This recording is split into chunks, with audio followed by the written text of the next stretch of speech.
це останній випуск. Па-па-па-па. Йо-моє. У мене дуже смачно відбивна з ананасом, просто відпад всього. Такого говорливого напарника в мене ще ніколи не було. Все знайоме до болю. Хабарі пропонували ви? Який досвід може бути на другому-третьому курсі? Торт, який не можна називати. Київ то є дом. Навіть якщо вдома не Київ. Командочка, чек! Пап, а тобі не здається, що ми якось спалимось? Звісно, починати програму на вокзалі – це дивно, тому що ми кияни. Ну добре, я наполовину львів'янка. Ні, не здається. До речі, привіт всім глядачам Універчик 2 професії. Так, дійсно, це останній випуск, і мені здається, це символічно. Вокзал, поїзд, універ, чух-чух-чух. А привіз я тебе сюди, щоб показати цю архітектурну будівлю вокзалу, який, до речі, вистояв під час Другої світової війни, а спроєктував цю будівлю відомий український архітектор Олександр Вербицький. А це значить, що? І що це значить, загадковий тато? А це значить, що ми йдемо в Київський національний університет будівництва і архітектури, випускником якого є той самий Олександр Вербицький і ще багато відомих українських архітекторів. Власне, чому ми обрали КНУБА? Тому що ми вважаємо, що враховуючи на ту кількість руйнувань українських міст, в Україні дуже будуть необхідні будівельники і архітектори. А КНУБА – це найголовніший архітектурний та будівельний виш України. Ну все, ходімо до університету. Зазвичай гіди нам назначають місце прямо тут, біля університету. Так, стоп! Так, стоп! Що відбувається? Що сталося? Що сталося? Все нормально. Лера, Лера, ти тут? А, папа, куди? Що сталося? Куди Я нас? знаю, Антоша нас врятує, Антоха! Та мені теж очі закрили. Так, ребятки, це прикол такий чи що? Оп, сюди. О, йдемо на звук. До мене. Ти хто? Так. Так. Куди нас швартують? Є, що? Ви прийшли в КНУБА, Так. Київський національний університет будівництва архітектури, і ми хочемо для вас зробити посвяту. А ти, так я розумію, наш Так, я ваш гід Ілля. Ілля, дуже приємно. тебе стало зрозуміліше, куди ми Це потрапили. Лера. Ілля Цап, 4-й курс, навчається на будівельному факультеті, голова ради студентів самоврядування КНУБА. Приїхав у Київ з села Яворів, Львівська область. Працює інженером-проєктантом у бюро. Перед тим, як стати нашим студентом, ви повинні пройти певний конкурс. Ви повинні одітися в одяг, який вважаєте за будівельника.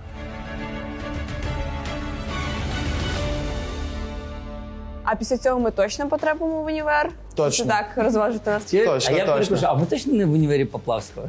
Бо поки що такий конкурс. Ні, у нас таке конкурс на конкурсі. У нас така посвята. У вас на це є 1 хвилина. Час пішов.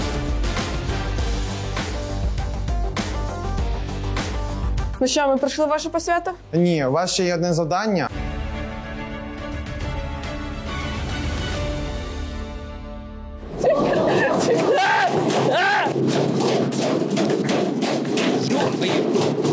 Я тебе знайду! Лера! Пойдемо! Ну що, тепер покажеш нам університет? Так. Дякую. Я туди не хочу, ти вдруг не Ні, пішли в той бік. Ілля, я так розумію, це ваш головний корпус, так? Так. Круто спроєктовано. до речі. Так. Його будували і проєктовували випускники. Ух ти! І студенти, же ж, на той момент ще поки що філії КПІ. Круто, це дуже прикольна практика проєктувати Так. подібні будівлі. Наші випускники спроєктовували та будували Верховну Раду, торговельний центр на Майдані Незалежності, оцей глобус, Ocean Плазу. І таких у нас дуже багато будівель по Україні. І не тільки в Україні, а й в Європі. Київський національний університет будівництва і архітектури є найкращим будівельним ВНЗ України. За всі роки свого існування виш підготував понад 80 тисяч інженерів і архітекторів, а також понад 4 тисячі спеціалістів для 116 країн світу. На рахунку випускників КНУБА десятки тисяч проєктів, реалізованих в Україні, Об'єднаних Арабських Еміратах, Ірані, Марокко і не тільки. Які у вас тут є факультети, спеціальності і на якому факультеті навчаєшся ти? Ну, дивись, у нас є 7 факультетів. Це і інженери, проєктувальники, геодезисти, урбаністи. Спеціальностей у нас дуже багато. І це всіх напрямки це будівельна специфіка. Я навчаюсь на будівельному факультеті, 4-й курс. Окей, Але ще хочу додати такий маленький нюанс. Всі думають, що будівництво, наприклад, наш університет, це, як кажуть, прораби. Ні, наш університет займається більш інженерами, проєктувальниками. У вас дуже прикольні коридори, аж приємно тут знаходитись, все розмальоване, таке красиве. Мені подобається, що навіть стелю розмалювали. Так, класно виглядає. Так, у нас дійсно студенти це самі все проєктують. Вони, паралельно з цим проходять практику на самих кафедрах. І вони це проєктують, потім вже ж розмічають, і вже працівники це все розфарбовують. Це ми на пару потрапили? Так, це пара у нас по практичних завданнях, практична пара.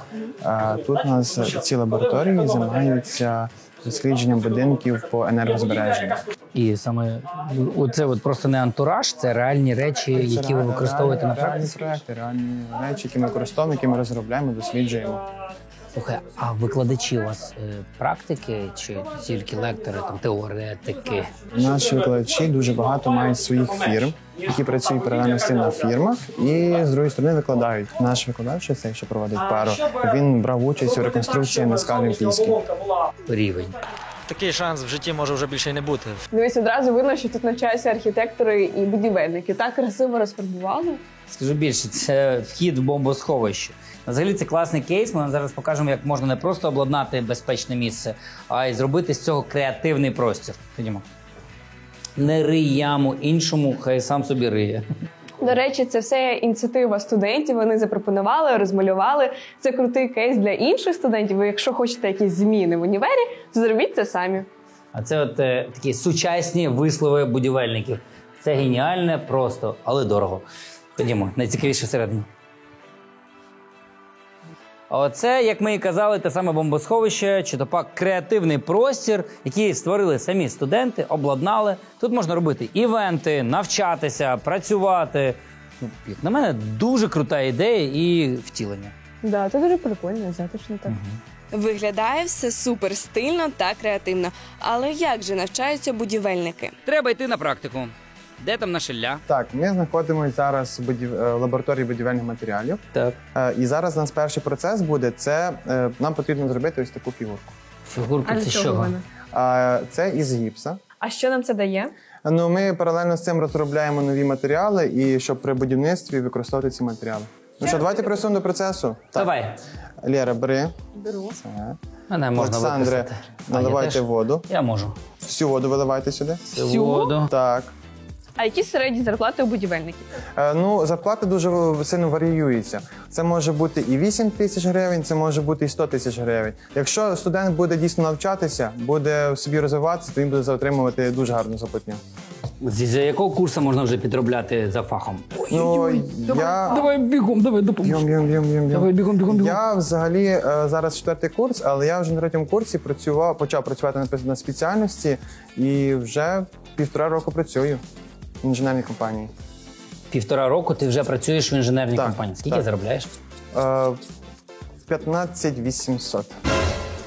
Ти перший студент, який сказав нам цифру. Красавчик! Ну, в мене є одногрупники, які працюють також на ще кращих фірмах і заробляють ще більше. Нас із татом пощадили і дозволили взяти вже готовий брусок. Але повноцінну лабораторну ми так і прийшли. Лєр, ще не пройшли. Ми ж перевіряти йдемо нашу гіпсову фігурку. А навіщо, дізнаєтесь далі. Йожик!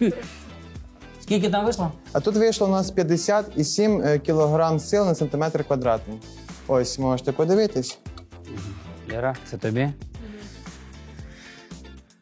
Що це нам дає? Ну, от уявіть собі, якщо, наприклад, є міст, ми його побудуємо з цього матеріалу, і якщо буде навантаження таке, це дуже маленьке навантаження. Що відбудеться?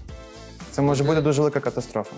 Ну, для мене висновок простий. Знаєте, там часто в кіно десь показують будівельники, вони, можуть навіть комічні якісь бути моменти, але я бачу, що ваша спеціальність дуже, по-перше, корисна, а по-друге, відповідальна. Власне, якщо ви десь зробите помилку, то міст або будинок, ще щось там може просто завалитись, правильно? Так, ми відповідаємо за життя людей.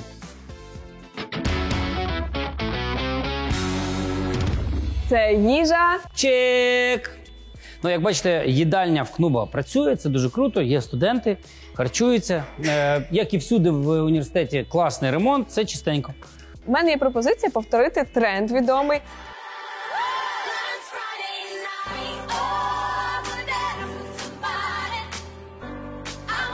Я обираю їжу жовтого кольору, а ти всю їжу червоного кольору. Let's go!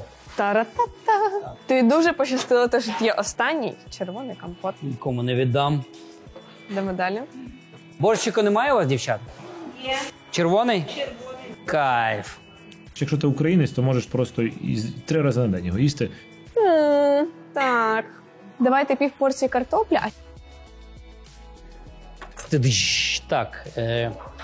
Ну, хто краще впорався? Дивись, в тебе помаранчеве якесь У тебе є. картопля зовсім не червона. Чи що, то м'ясо? Я пропоную так. Пишіть в коментарях прямо зараз, хто впорався краще, на вашу думку. Тепер пробуємо і ціну, до речі, цікаво сказати. У мене весь цей повноцінний обід обійшовся 85 гривень. Але це і салатик, і борщик, і м'яско, і навіть компотик. Для Києва дуже класні ціни. Мені обійшовся в 70 гривень, але гляньте, яка тут відбивна з ананасу. А в мене курка в кисло-солодкому соусі, ще з овочами. У мене дуже смачна відбивна з ананасом, просто відпад всього. Дуже класна їдальня. Смачно. Я лайк. Смачного нам. Хей, привітик від архітекторів. Ну що ж, про будівельників ви вже все дізналися. Давайте дізнаємось про архітекторів. Ти хто? Я студент архітектурного факультету Давид. Я Сашко, дуже приємно. Я Лера. Давид Бородій, 3-й курс. Навчається на архітектурному факультеті. Голова ради студентського самоврядування факультету. Родом з Білоцерківського району Київської області. Мріє стати відомим архітектором. Це корпус архітектурного факультету найбільшого в країні. Ух ти. Серйозно? Ось це зробили наші студенти, і це те, що було на обкладинках журналів в Німеччині. А які дисципліни ви тут вивчаєте? Головна навичка – це уміння просторового мислення. Тобто, от, наприклад, якщо вам сказати пірамідка, ви її уявите, а ми можемо її повернути в голові і перекрутити. От Ого. це у нас просторове мислення. Окей, крінжове питання. Що по натюрмортам? Типу, чи треба закінчувати якусь художню школу, наприклад, вміти малювати, коли ти вступаєш до вас? Так, звичайно, потрібно вміти подати на папері те, що є в реальності. Ще до університету Так, треба вже до. скілитись? Тому що програма дуже складна у нас, і для того, щоб студенти добре влились в процес, вони повинні одразу вміти щось на початку. Тому зазвичай так, така база, ґрунт, фундамент перед вступом – це закінчена художня школа. Це база, це фундамент. Було б класно, якщо б кожен студент мав зробити собі стілець і тільки з ним приходити на пари. Колись так і було. Так? Серйозно? Так.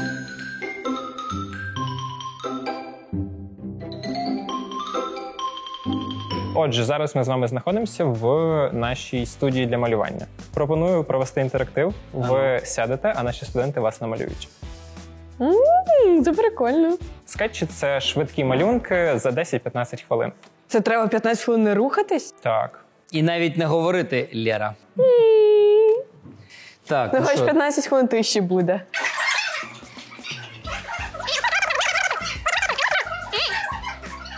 Все, Боже, я усміхатись не буду 3 дні. Я Такого так сидів. говорливого напарника в мене ще ніколи не було. Він ні на хвилину не помовчить. Фух, аж цікаво, що там вийшло, бо в мене має бути дуже розмазаний портрет. Бо Лера сиділа тихенько, а я цей. Ну що, готові презентувати? Роботи студентів просто вау! Я не знаю, як це можна було зробити за 15 хвилин. Там години 2 роботи точно. Згоден, Лірусь. Ідемо, подивимось детальніше. Я вже бачу себе. І ви дивіться та пишіть в коментарях, схожий чи ні. Слухайте, ми вам дякуємо. Це дуже прикольно, дуже цікаво побувати на такому. Мене реально вперше малювали. А тебе? Мене теж. Рисували. Я бачу, у вас тут дуже багато проєктів. А скільки приблизно студент на архітектурному робить їх за період навчання? Ну, загалом у нас на кожен семестр 2-3 проекти. Отаких? Ну, це диплом, але трошечки простіше, так. Типу такого? Ось отаких, так. Відповідно, 2-3. 4-5 за рік. А скільки часу витрачається на один такий проєкт? 1,5 місяці. Безсонних ночей. Сидиш і малюєш? Для того, щоб вивчити всі ДБН, ДСТУ, всі норми, проконсультуватись по вигляду, щоб воно мало гарний вигляд, функціональне планування. Це ж не просто малюнок, це ж... Це повністю спроєктоване все для того, щоб розуміти, при вході повинен бути тамбур, для того, щоб люди не захворіли, після того кухня краще до вітальні або до коридору і так далі. Все придумується, абсолютно все. Комфорт людей, вигляд цього всього. І воно по нормах. Для того, щоб це можна було збудувати і щоб це не зруйнувалось і нікому не зашкодило.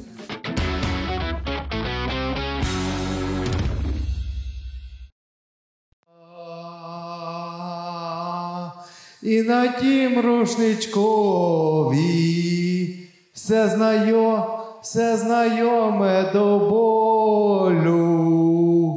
І любов, не знаю далі, і, коротше, моя. Добрий день.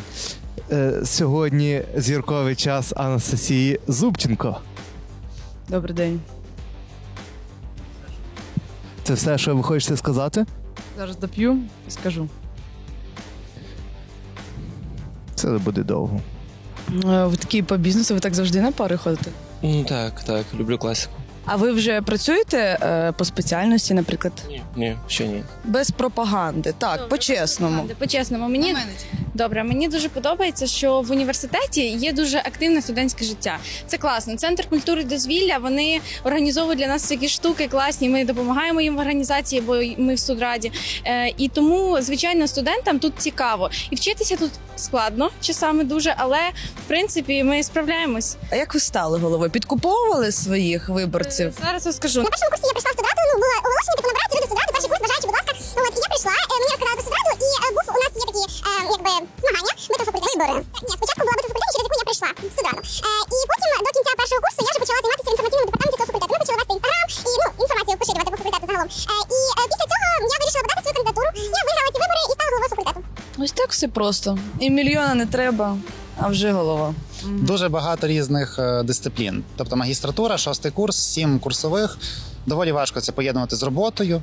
Тобто важко, коли ти ще працюєш по спеціальності, в тебе на роботі куча проєктів, в тебе на учебі куча проєктів. Не виходить. 7 курсових? Щоб ви розуміли, я за 4 роки навчання написала 2. І то так собі. Є бюрократія дуже сильна. Тут бюрократія тут з довідками треба повозитися. Але так, взагалі. А ви довідку взяли? Прийшлось трошки схитрити. Хабарі пропонували ви? Брали? Ні. Я взагалі ні копійки не витратила на цей університет і не збираюсь. Складно було на бюджет поступити? Так. Бо моя спеціальність – це дуже мало бюджетних місць. Я вступила спочатку на контракт, потім я чудом потрапила на бюджет, вийшла на стипендію і вже потім вийшла на червоний диплом. До побачення!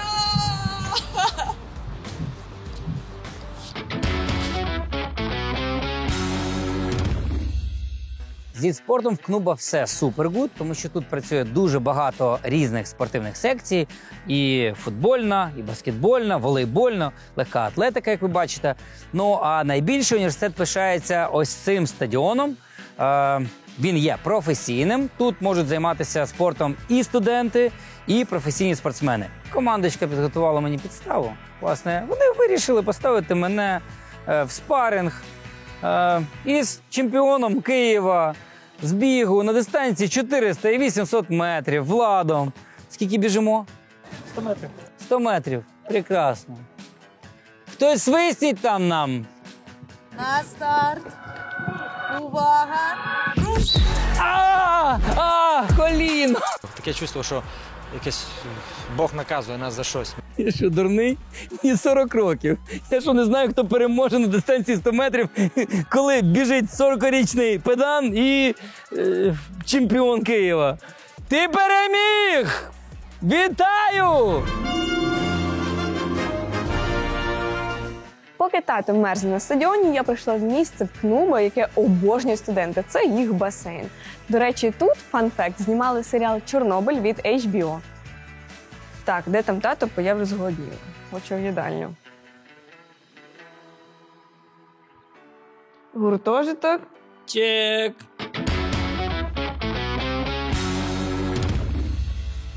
Цікаво, як ви сюди потрапили без перепустки і збираєтесь взагалі дивитись гуртожиток? Зоряна Банах, 4-й курс. Навчається на будівельному факультеті. Приїхала у Київ із Волині. Мріє стати менеджером у відомій будівельній компанії. Ми казали, що у нас є перепустка? Казали? Казали? Поїхали. Так. Ну, а тепер все серйозно. Як бачите, у нас є дзеркала, вазонок, годинник. А далеко вони знаходяться від... Ні, насправді дуже близько і це дуже зручно. Найближче це 3 хвилини, якщо йти пішки, а найдовше це 15 хвилин. От сюди ми йшли 10, так? Це, Швиденько. Це дуже близько. Вау, є ліфт. Працює? Так, працює. О, почекай. Глянемо кухоньку. Що є, чи працюють плити, чого не вистачає? Плити всі працюють, як такого ажіотажу серед студентів немає, всі готують в різний час, тому А духовки? духовки ні, лише на першому поверсі. Але, як так, щоб студенти користувались, то ні, тільки плитами. Так, тобто тут можна щось помити, Так. на столі щось підрізати. Працює смітник? Ні, не працює. Для того, щоб не було багато тарганів і так далі. А вони є? Невеликій кількості. Обана! Хто це приїхав? Показуй, що там мама передала. Тобто постійно. Ну, вривайся. Можна? Так. А яку нам кімнату? Я бачу. О, ми зайшли в двері, а там ще двері. Вау, як у вас тут мило. Все по феншую, слухай. Дівчача кімната. Да, одразу видно, що дівчата йдуть. Так, у нас кімната ділиться, можна сказати, на таких 3 зони. Перша – це кухня, де ми зберігаємо посуд, крупи і так далі. Можете подивитися тут. Ми подивимося. Молодці. А це ви самі робили цю кухню? Так, купували це все і далі вже облаштовували так, щоб було зручно і більше місця. Друга локація, я так розумію, це Так, ліжка. Зона відпочинку, так би мовити, де ми відпочиваємо. Ти реально нам як продаєш квартиру, знаєш? Класно. Після казарми, які ми відвідували, дуже дивно, що це так. Отакого не повинно вже бути. Це должно бути натягнуто під них. Та-да, дівчата. Після казарми, де все. Це просто так порівнюємо. Вас 2 живе, а чи є кімната, де живуть більше людей? Є. Живуть 4 людей, тобто в нас блок. В блоці живе 6 людей. Так. Це кімната, де 2 і кімната, де 4. Я швиденько в шафу глянув. Дівчаток, все як завжди. Як у дівчаток, все акуратненько. Ти себе комфортно відчуваєш? Ой, вибач, Лер, я тебе зажав, вибач. А поличок для сумочок у вас немає, тому що ми були в Івано-Франківську, і там були полички для сумочок. У мене є поличка для моїх сумочок. О, це рідкість, погоджуюсь, в мене такого немає. І тривожна сумочка. Ні, у нас немає. У мене теж немає.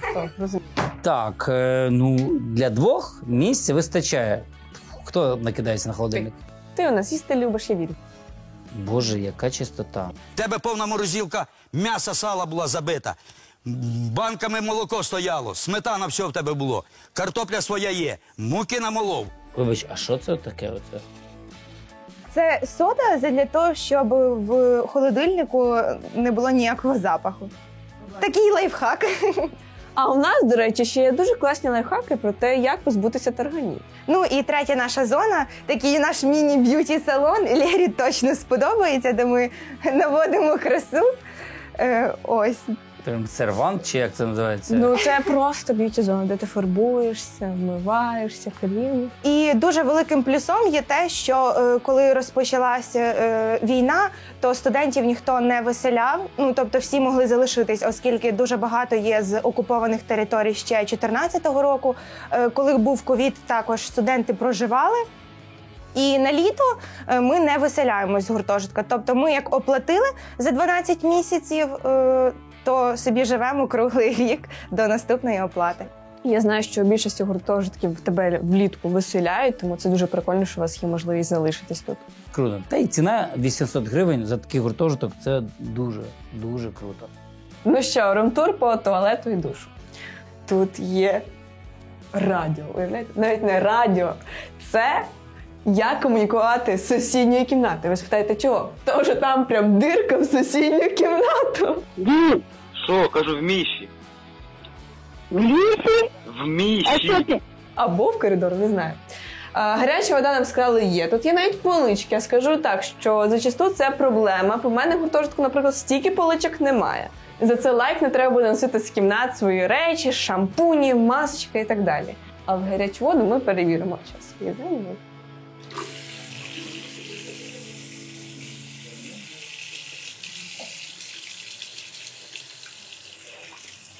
Вона є. І, до речі, дуже швидко з'явилась. В цілому, все круто, окрім прірви в нікуди. Але її теж можна виправити якось. Привіт. О, так, що вам тут? Місця вистачає? Слухайте, велика кімната така на 4. Це вистачає на 4 нормально. А в тебе що, комп'ютерний клуб тут? Да. Ну що я можу сказати? Чистенько, як для хлопців. В тебе наймажорішніше крісло, таке геймерське. Можна в холодильник ще гляну швиденько і піду? Не боїся. О. Ну, нормас, нічого нема. Що, давно додому їздили? Що? Гарного вам навчання, менше граєте в доту, чи в що ви там граєте.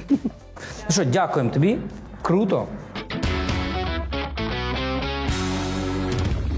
Це рубрика «Професія чек». Ми вирішили сьогодні розібрати фах, який, на нашу думку, буде дуже актуальним в Україні, зважаючи на ті руйнування, які ми маємо сьогодні. Це професія архітектора. Навіть враховуючи це, нам студенти сказали, що роботу знайти досить таки складно, адже треба мати дуже гарне портфоліо. Але як його зробити гарним і взагалі мати це портфоліо, не зрозуміло. В цьому всьому допоможе нам розібратися Слава Балбек, випускник КНУБа, один з найвідоміших українських архітекторів, засновник та СЕО Балбек Бюро. Балбек Бюро – майстерня архітектурного дизайну інтер'єру, заснована українським архітектором Славою Балбеком. Протягом 13 років бюро проєктує житлові простори в Європі, США та Азії. За цей час майстерня перетнула позначку в 125 реалізованих проєктів. Кейси Балбек Бюро отримують міжнародні відзнаки, а роботи майстерні висвітлюють топові світові медіа. Привіт. Привіт. Привіт. На картинці класний офіс. Привіт. Привіт. Лера. Привіт, Слава.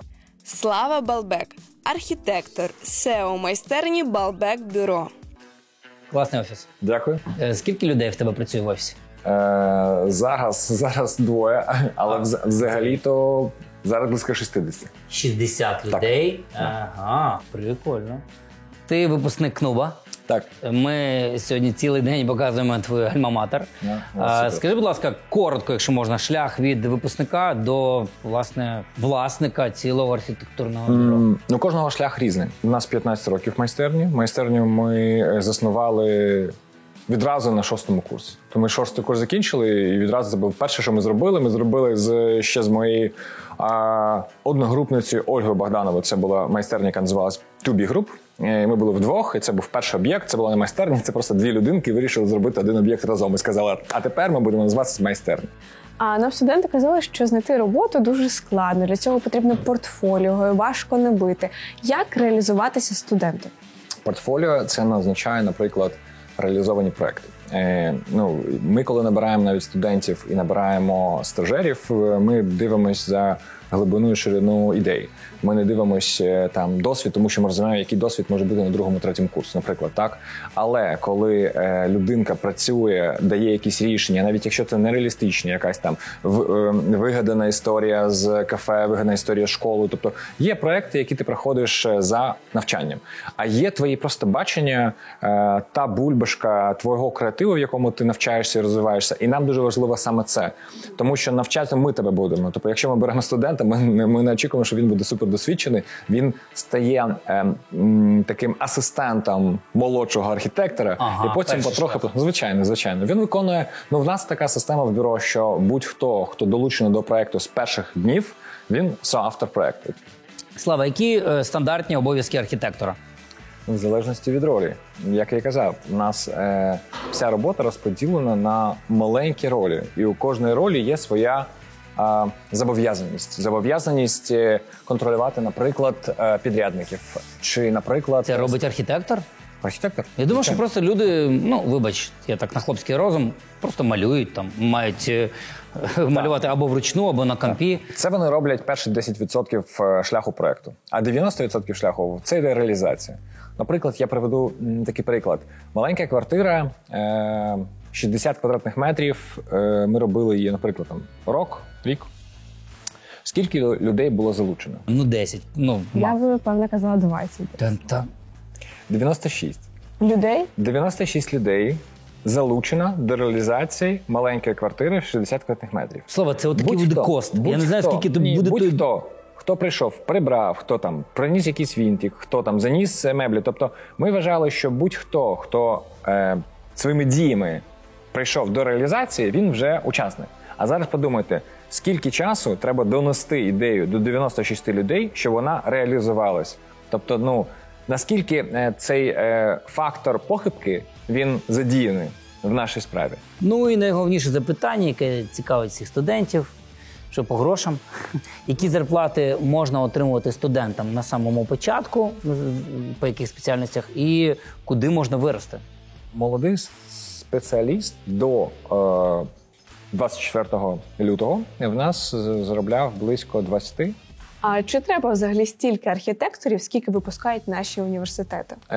Взагалі-то дуже треба. Зараз поточну ситуацію, окрім архітекторів, потрібні будуть експерти по дослідженню, експерти по аналізу, тому що ми маємо, щоб надати рішення, треба зробити досить точний вірний аналіз, експертизу руйнації, тому що взагалі-то, коли ми будемо відновлювати, і цим вже треба займатися, то база рішення, вона, взагалі-то якісне рішення базується на суперякісному аналізу. Ви маєте розуміти, щоб полагодити якийсь там отвір чи напівзруйнований будинок, ти маєш дуже чітко розуміти, як мінімально витрати на це кошти. Просто знести і побудувати новий – це зрозумілий шлях. А так зробити, щоб полагодити, щоб по всій Україні дуже економічно це розподілити, цю енергію, яку треба впроваджувати, це треба зробити суперякісний аналіз. І в нас не вистачає цих спеціалістів. І архітекторів, і інженерів. Тобто ми зробили правильний вибір, коли взяли КНУБа за головний університет, який показуємо в Києві. Круто. Дякую. Прям те, що хотілося почути.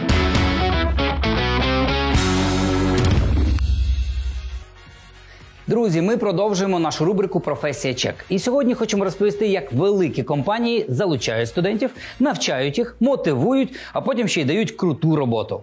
Ми вже неодноразово казали, як важливо шукати програми для стажування і переходити якнайшвидше від теорії до практики. Але де їх шукати? А от зараз про все і дізнаємося, тому що ми прийшли в компанію PepsiCo, одного з найбільших в Україні виробників продуктів харчування та напоїв. Компанію вже 6-й рік поспіль визнано одним з найкращих роботодавців в Україні. Компанія PepsiCo представлена брендами, які ви точно знаєте. Сандора, Садочок, Пепсі, 7-Up, Мірінда, Слов'яночка. PepsiCo не раз визнавали одним із кращих роботодавців України. І для молоді в тому числі. За даними 2022 року, PepsiCo вже інвестувала $15 мільйонів на допомогу українцям в Україні та за її межами. З початку війни компанія передала на благодійність понад 1130 тонн продуктів харчування та напоїв, які виробляє. 80% з яких – молочна продукція. А розкаже нам про все Діана. Привіт, Діана. Привіт. Діана Деметер, випускниця програми розвитку для молоді PepsiCo Go кілька років тому. Наразі займає позицію провідного фахівця з розробки стандартів у точках продажів. Розкажи, що у вас тут? Ну, дивіться, це наш open space. Також в нас в офісі є переговорні кімнати, де ми можемо проводити наші зустрічі як офлайн, так і онлайн. І, в принципі, щодня ми сюди приходимо за бажанням для того, щоб працювати і спілкуватися з нашими колегами. Я би, власне, приходила, тому що я бачу цей холодильник, де купа всього смачного. Так. А можна що завгодно брати? Так, звісно. У нас є холодильники по всьому офісу з нашими напоями. Також у нас на кухні є холодильники з молочною продукцією, де ви можете все брати. Снеки завжди в доступі, тобто це завжди до наших потреб. Ну що, а тепер давай поговоримо, як ти потрапила сюди. Розкажи, як ти знайшла програму розвитку для молоді. Ну дивись, я перш за все в Фейсбуці побачила рекламу стосовно того, що PepsiCo набирає собі стажерів на програму стажування PepsiCo Go. Якраз тоді мені було десь 19 років, і я вирішила, що я вже хочу почати працювати. І я розуміла, що я хочу почати свою кар'єру саме в міжнародній компанії, щоб набратися досвіду. І тоді я подала заявку, пройшла онлайн-інтерв'ю, пройшла офлайн-інтерв'ю, і після цього мене вже запросили на безпосередню позицію. А чи важко взагалі було на стажуванні? Що ви робили, що ви вчили? Ну дивись, насправді на стажуванні було не важко, тому що коли ти починаєш працювати, як починати свою кар'єру, так тобі дуже допомагають твої менеджери. Також нам компанія давала менторів. Тобто це та людина, яка не є твоїм безпосереднім менеджером, але яка завжди тобі може допомогти там з точки зору того, до кого звернутися з тим чи іншим питанням в компанії, так як відбуваються там ті чи інші процеси і так далі. Я бачу, у вас тут кухня така класна. Так. Кайф. І тут, я так розумію, як і в всіх крутих офісах, все безкоштовно. Звісно. Кава, напої, їжа, все безкоштовно. Дивіться, це наша кухня. У нас тут є чай, кава, вода, є наша продукція молочна, є наші снеки, завжди можна все брати. Ну, це місце для тусівок, правда? Так. Тут всі збираються на каву, та щоб поговорити про те, як справи. Круто. А що взагалі ви вчали на цій програмі? Ну, дивись, на програмі стажування ти не просто вивчаєш, ти безпосередньо приймаєш участь у всіх проєктах, які відбуваються в компанії. Тобто, я не можу сказати, що це була якась теорія, це була виключно практика. Тобто це була така практика, і після цього можна одразу йти працювати? Так, звісно. Після того, як закінчиться стажування, то ти можеш отримати повноцінний офер і вже продовжувати свою роботу в компанії, якщо і ти хочеш цього, і компанія бачить тобі перспективу. І скільки тривало це навчання? Ця програма стажування триває рік. Але якщо ти там гарно перформиш, якщо є вільна позиція, то тебе можуть взяти раніше. А вам взагалі платять за цю програму стажування? Бо цей рік працювати, знаєш, безкоштовно. Класно. І давай попрацюємо, рік безкоштовно. Платили? PepsiCo, так, звісно, платять. У нас дуже класна заробітна плата. Ні, ну, ребят, ми довго про це говорили, що ми не перевіримо тут холодильник чи що. Давай, підходь. Давай, святая святих. Хабадиш. Лєр, Марійку будеш? А окрім такого крутого open space, різних снеків, які ще є переваги у цій роботі, на твою думку? Дивись, перш за все, це, напевно, страхування життя та медичне страхування. Тобто компанія повністю гарантує тобі ці всі послуги. Якщо там ти хворієш, так от ти звертаєшся за гарячою лінією до страхової компанії, тобі все це покривається. Тобто це дуже так. Також компанія нам там з початку 24 лютого вона також дуже нас підтримує з точки зору того, що організовує різноманітні курси та вебінари стосовно того, як справлятися зі стресом наразі. Також у нас є спікінг-клаби, де ми можемо спілкуватися англійською мовою з native спікерами. Діана, дякую тобі за таку круту екскурсію, але ще на початку ми нашим глядачам обіцяли, що розкажемо, які навички треба мати, щоб стажуватися і потім працювати у вас. Дивись, звісно, я тобі розкажу, тому що це дуже важлива та крута програма, і мені б дуже хотілося, щоб якомога більше людей приходило до нас. Перш за все, це, напевно, цілеспрямованість, тому що ти завжди повинен розуміти, що ти хочеш від свого майбутнього життя, так, від своєї кар'єри, і ти повинен розуміти та усвідомлювати, навіщо ти тут, і цілеспрямовано йти до своєї мети. А наступне – це навички проджект-менеджменту, тому що в нас робота вона є дуже динамічною, і так ти завжди повинен бути в тонусі, ти повинен завжди вміти як менеджити інших людей, так і бути активним членом команди. Ти повинен не боятися взаємодіяти з людьми. І, звісно, це комунікабельність, тому що ми всі в офісі досить тісно спілкуємося один з одним, і це не тільки стосовно там кави, так це й інше неформальне спілкування, і ти повинен завжди бути класним та веселим. Круто, дякую тобі. Ну, а власне, нашим глядачам скажу, дивіться, ви все запам'ятали, все зрозуміли. Де можна знайти цю програму розвитку для молоді від PepsiCo? В описі під цим відео. Будь ласка, користуйтесь. За рік ви можете вже працювати в такій класній компанії. З молодими, красивими, цілеспрямованими людьми. Дякую, ви круті. Окрім типового навчання в Україні, є такий альтернативний варіант. Він, звісно, не всім підійде, але для творчих професій це дуже круто. Ми прийшли в КАМА, можемо глянути тут або тут.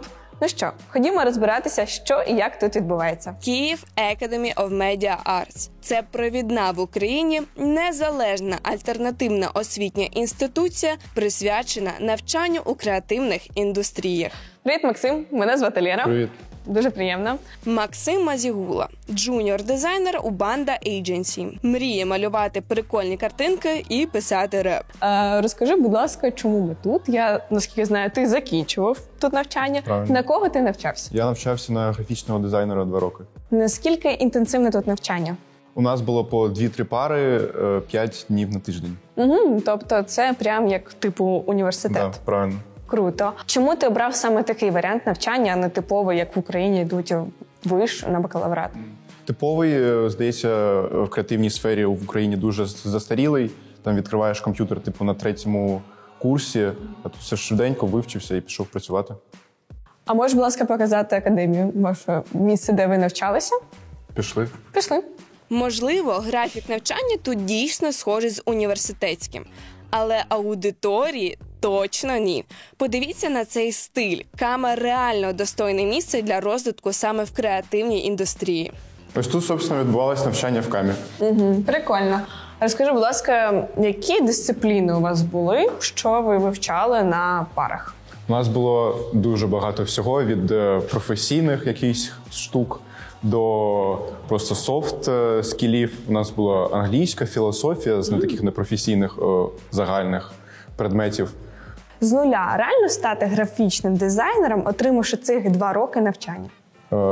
Так, просто графічний дизайнер – це дуже обширна професія. Там буквально треба знати 2 програми, щоб стати графічним дизайнером. Тому можна вийти на хороший рівень знань в цій сфері. Тобто, якщо я до цього уявлення не мала, хто такий графічний дизайнер, не вміла малювати, але прийшла і 2 роки відівчилась, я, в принципі, вже можу йти після цього працювати. Да.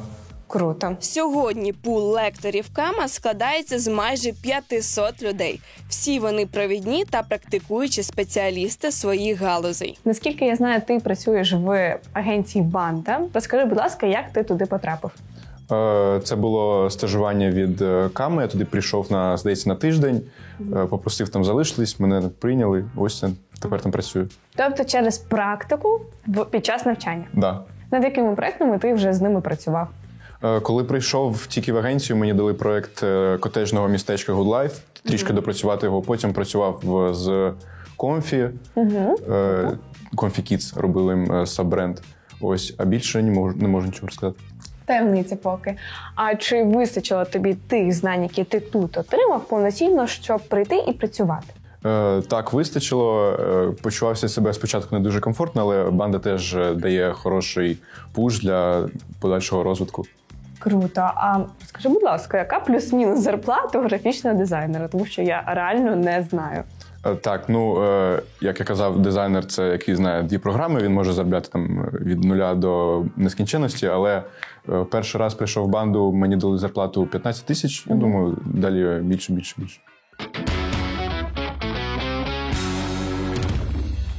Це місто Чех. І в цьому сезоні ми вирішили показати вам топові сучасні локації та культові історичні місця, які вас не залишать осторонь. Так, ми на прикладі Києва покажемо вам, як може поєднуватись сучасність та історична спадщина. Адже ви знаєте, щоб рухатися вперед, треба не забувати своє минуле. Тому сьогодні буде багатогранна, цікава екскурсія Києвом. А почнемо ми з дуже прикольного місця. Це відновлена Арсенальна площа, яку просто всі обожнюють. До речі, до того тут був завод «Арсенал». Подивіться фото, яка історія тут відбувалась. До того тут була Київська фортеця, а це, до речі, Микільські ворота, відреставровані, головний парадний в'їзд до Київської фортеці. Наразі тут замінили бруківку, зробили реставрацію, знайшли собі місце багато кафешок та ресторанів і зрозуміло, чому кияни і туристи так обожнюють це місце. Їсти хочеш? Дуже. Камон. Камон.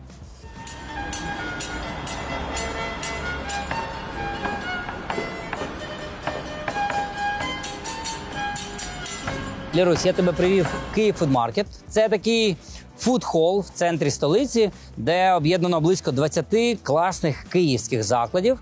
Що цікаво, ця будівля раніше була частиною заводу «Арсенал». А от реконструкцією і дизайном всередині займалося бюро Слави Балбека, якраз в якому ми щойно були. Let's go?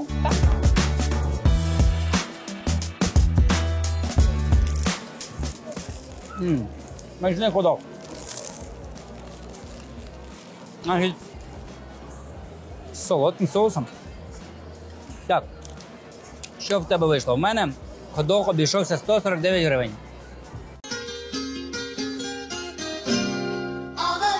У мене курка вийшла 195, а рис 70. Рис по 70 гривень. Ну, це туристичне місце, не дешеве, однозначно. Таке не зовсім студентське, правда? Там. Повністю погоджуюся, плюс мені здається, це більше прийти там щось відсвяткувати. Так. Хочеш, покажу більш дешевий заклад, локальний, але він просто розірвав TikTok. Так, але спочатку доїм. Добре. 150 гривень. О. Україна краса, Україна краса. Починається з кожного з нас.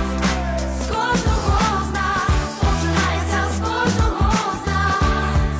З кожного з нас. Ми прийшли тестити нове місце, яке просто розірвало TikTok. Це котлети по-київськи на Хрещатику. Це просто центр міста. Тут має бути все дуже швидко і смачно. Давай перевіримо, що тут розірвало TikTok. This magic moment, so different. Доброго дня. А що у вас, класична котлета така, як... Ну, така, як має бути, класичний з вершковим маслом. До речі, раніше знайти котлети по-київськи в Києві було дуже складно. І ваші замовлення. Дякую. Отак швидко. Дякуємо. Ви це бачили? Значить, котлети коштують класична 85 гривень, оця з чеддером 95. І торт, який є, не можна називати, а я скажу, що це реально київський торт, він коштує теж 95. Що, пробуємо? У мене з халапеньо буде. Зручно. І я вам скажу, що це реально конкурент київській перепічці.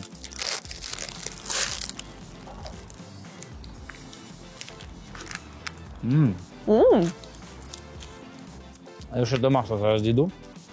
А так смачно. Угу. Ух ти, взагалі.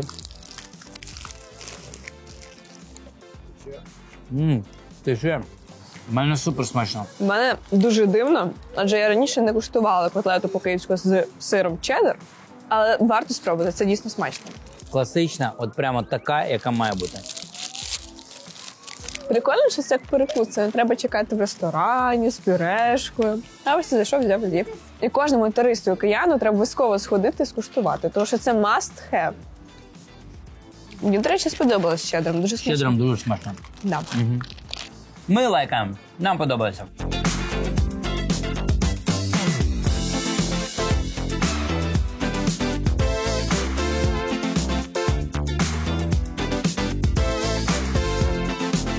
Це Воздвиженка, район, який дуже люблять і місцеві, і туристи, тому що тут дуже симпатично. І взагалі це місце асоціюється з невисокими і різнокольоровими будиночками. Не всім відомо, що ці будинки, які нагадують Голландію, насправді до дрібних деталей відтворюють старовинний Поділ. Однією з візитівок міста є київський фунікулер. Цей екзотичний вид транспорту з'явився тут 1905 року. Ну, власне, його створили як найкоротший шлях між Подолом і верхнім містом. Я пропоную покататися. Давай.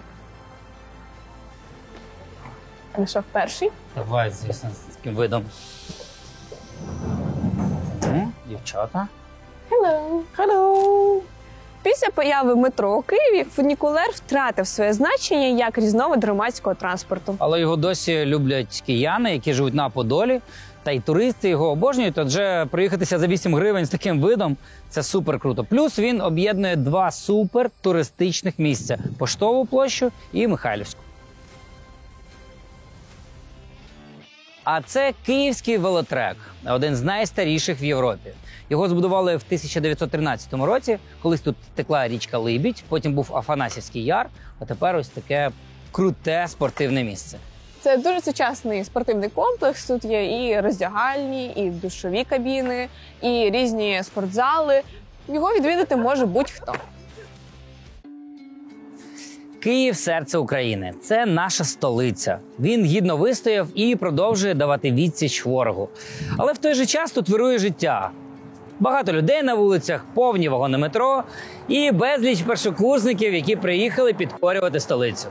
Київ – місто унікальне. Воно поєднує в собі тисячолітню історію та сучасність, Софію Київську та височені хмарочоси. Це місто можливостей та реалізації багатьох мотивованих людей. Ви знаєте, Київ, звісно, не для всіх. Але якщо вже один раз закохався в Київ, то це на все життя. Київ то вдома, навіть якщо вдома не Київ. Київ то обладнаний грилів, технік та автомобіля. Ти цього не бачив раніше, половині ти не повіриш. Але Київ про стиля, Київ то люди і стилі, що роз'їбали, спершу їх обурили. Люди, що себе присвятили. У місті під назвою Київ, бо Київ то вдома. Ну що, вже за нашою традицією в останньому випуску ми знімаємо висновки у нас вдома. Тому переходимо до домашніх висновків про місто та університет. Отже, Київський національний університет будівництва та архітектури. Територія. Мені сподобалось те, що корпуси між собою з'єднані. І тобі взимку, наприклад, не потрібно виходити на вулиці. Ти можеш перейти з одного корпусу в інший. А ще він такий великий, що там навіть є карта. Тому що казали нам, що першокурсники дуже там губляться. Мені подобається, що університет, корпуси і територія в гарному стані. Всюди зроблені ремонти, і навіть вони на цьому не зупиняються. Ми бачили нову алею. Друга категорія – це навчання. У них трішки інша вступна кампанія. Там є творчий конкурс, який ти повинен пройти. Тому не вийде не вміти малювати перед вступом. Ти маєш або закінчити художню школу, або мати гарні скіли в цьому плані. Нам сказали студенти, що на першому і другому курсах ті, хто не витримують, відсіюються. Насправді, тому що дуже складна програма. І це, напевно, що правильно. Але ті, хто доходять до кінця, то вже отримують дуже ґрунтовні знання. Вчитися складно. Студенти сказали, що в тебе може бути 7 курсових на семестр. Багато практики, креслення, малювання. Реально займає багато часу і інколи навіть немає часу, щоб поспати. До цього треба бути готовим. Категорія гуртожитки. Гуртожитки знаходяться близько. Максимум 10-15 хвилин пішки від їх основного корпусу. А для Києва це дуже швидко. Дуже адекватна ціна за такі умови проживання. 800 гривень для гуртожитка в Києві, в районі Солом'янка, це прям супер дешево. Умови є хороші. Косметичний ремонт зроблений, але ми побачили крутий кейс, як дівчата, наприклад, зробили собі частково самі ремонт, навели побут, зробили там красиво, гірлянди, все так затишно. Тому, якщо ви хочете щось змінити, зробіть це самі. Це крутий кейс, як на мене. Ком'юніті. Я хочу відмітити студентське самоврядування, тому що коли ми звернулися до університету, всю відповідальність і організацію на себе взяли самі студенти. Адміністрація університету навіть не долучалась. Тому хочеться їх прям похвалити. Дуже класно все організовано. Я думаю, що вони і таким чином і захищають права студентів теж. А ще наш гід Давід розповів, що старші курси можуть стати кураторами перших курсів. Вони допомагають їм адаптуватися в навчанні, кидають різні лайфхаки, як вчитися легше. Це круто. Взагалі нам з Лерою здалося, що цей університет трошечки недооцінений. Може, не до кінця відпіарений. Тому що ми були приємно здивовані рівнем знань, атмосферою, а ще довели, що професія архітектора та будівельника буде в Україні, напевно, що дуже затребувана в наступні роки. Тому, якщо ваше серце лежить в цьому напрямку, ми радимо вам вступити саме туди.